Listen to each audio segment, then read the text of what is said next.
ના દંભ ના પાખંડ વાત કરીએ હૃદય નીચોવીને. તો આપ સૌનું એક નવા વિડીયોમાં સ્વાગત કરું છું. મિત્રો, અમદાવાદ પ્લેન ક્રેશની ઘટનાના કારણે જે સમગ્ર મીડિયા જગતની અને ગુજરાતના તમામ નાગરિકોની, ગુજરાતની જનતાની જે નજર વિસાવદરની પેટા ચૂંટણી ઉપર હતી, એ ક્યાંક ને ક્યાંક હટી અને અમદાવાદ પ્લેન ક્રેશ ઉપર સૌનું ધ્યાન આવ્યું. લોકો દુઃખી થયા. હજુ તપાસ ચાલી રહી છે, અનેક જવાબો મળવાના બાકી છે. ગુજરાતે એના પૂર્વ મુખ્યમંત્રી ગુમાવ્યા. આખું રાજકોટ અને ગુજરાત આજે હિબકે ચડ્યું છે જ્યારે વિજય રૂપાણીની અંતિમ યાત્રા કરવામાં આવે છે. પરંતુ ફરી પાછું આપણા સૌને ખબર છે કે સમય મોટો મલમ હોય છે. સમય મોટા મોટા ઘા ભરી દેતો હોય છે. એટલે વિસાવદર આસપાસ ચૂંટણી પ્રચારની શરૂઆત થઈ હોય એવું લાગે છે. એક સભામાં માયાભાઈ આહિર ભાજપ વતી પ્રચાર કરતા હોય એવું લાગે છે અને ગોપાલ ઇટાલિયા ઉપર શાબ્દિક પ્રહાર કરતા હોય એવું દેખાય છે. નામ નથી લેતા, પણ લોકોને ખબર તો પડી જ જાય ને કે એમનો ઈશારો ક્યાં છે, કોણ ચૂંટણી લડી રહ્યું છે. તો રાજનીતિ, કલાકાર જગત, આ બધું હંમેશા સાથે સાથે ચાલ્યું છે અને રાજનૈતિક ગલિયારાઓમાં રહેલા રાજનૈતિક લોકોની એક ચોક્કસ અસર કલાકાર જગત ઉપર હોય છે. કલાકારો પ્રભાવિત થતા હોય છે અને સૌને સત્તાની નજીક રહેવું ગમે છે. ઘણી વખત એમની આઈડિયોલોજી, એમની વિચારધારા જેની સાથે શૂટ કરતી હોય રાજકીય પક્ષ સાથે પણ એ લોકો જોડાય. તો આપણે સૌને ખબર છે કે માયાભાઈ ઉત્કૃષ્ટ કલાકાર, ડાયરાના કલાકાર, સનાતન પ્રેમી, હિન્દુ પ્રેમી, ધર્મ પ્રેમી. તો એમનું ભાજપ તરફ જોડાણ થવું સ્વાભાવિક છે. ભાજપ માટે પ્રચાર કરવો પણ સ્વાભાવિક છે.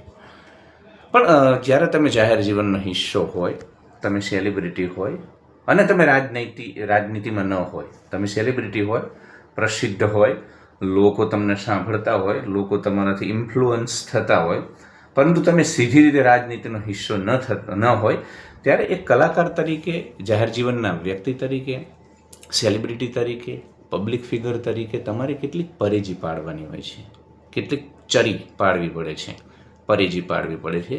એમાંનું એક એ છે કે રાજનૈતિક ટિપ્પણીઓથી બચવું. અને કદાચ તમને કોઈના માટે પ્રેમ હોય અને તમે ચૂંટણી પ્રચારમાં પહોંચી ગયા, તો એની સારી વાતો મૂકો. ભાજપની, કિરણ પટેલની, વિસાવદરમાં ભાજપે કરેલા કાર્યોની, કેશુબા પવારાએ કાળની, કે વિસાવદરથી રાજકીય કારકિર્દી શરૂ કરી ગુજરાતના મુખ્યમંત્રી પદ સુધી એ પહોંચ્યા, સત્તામાં રહ્યા. તો આ બધું તમે પોઝિટિવ, પણ જ્યારે તમે આક્ષેપ પ્રતિ આક્ષેપમાં પડો એટલા માટે કે માયાભાઈ કે હું કે તમે સામાન્ય નાગરિક તરીકે આપણે બધા ખૂબ જ લાગણીશીલ માણસો હોઈએ છીએ. આપણી ચામડી છે ને એ બહુ સંવેદનશીલ હોય છે, સેન્સિટિવ હોય છે. અને રાજકારણી લોકો જે છે ને એ ગેંડાની ચામડીના હોય છે.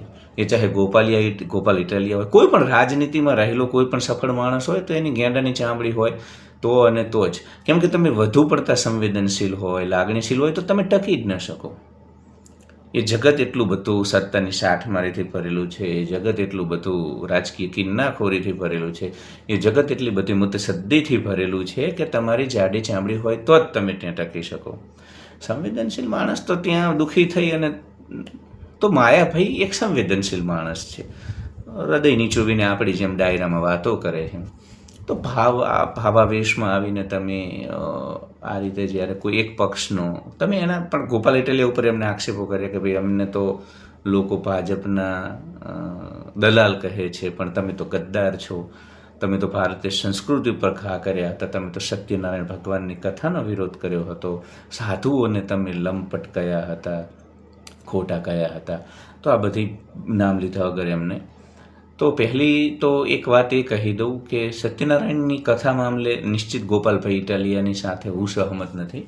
કારણ કે સત્યનારાયણ ભગવાનની કથા છે ને એ સમાજની સમરસતા માટે બહુ જરૂરી છે.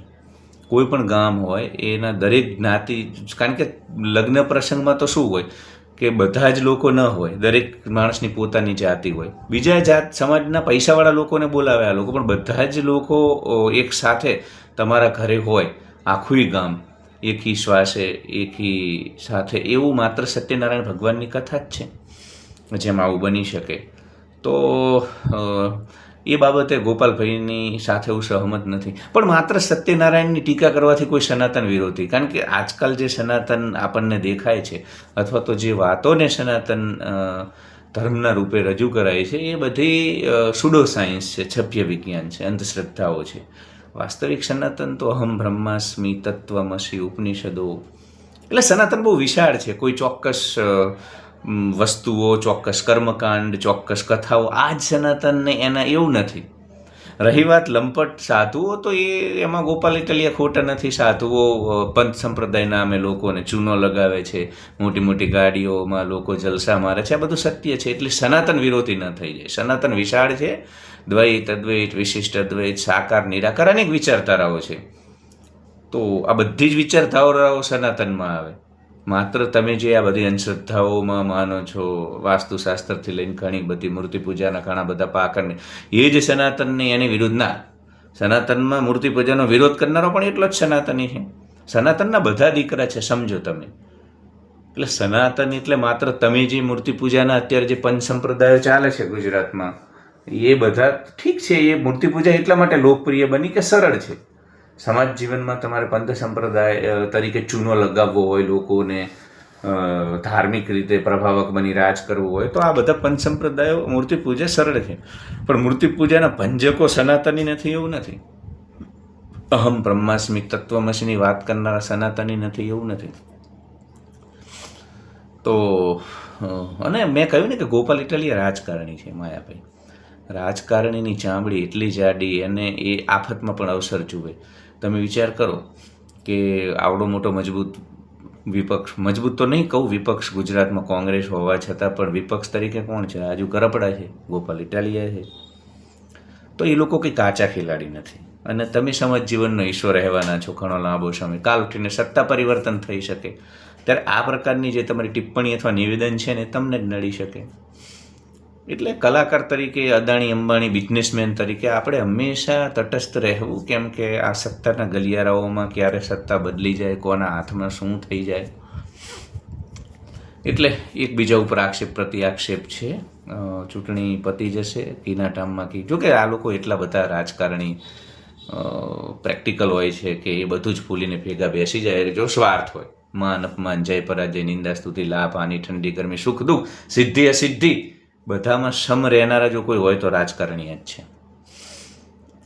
સ્વાર્થ એમના જીવનનો પ્રેરક બળ છે. પણ કલાકાર તરીકે નિશ્ચિત, કેમ કે કલાકાર તરીકે તમે ભરાઈ જાઓ. તમારે લાંબો સમય આ ગુજરાતના જાહેર જીવનમાં રહેવાનું હોય. સત્તા તો 5 વર્ષમાં બદલાઈ જાય.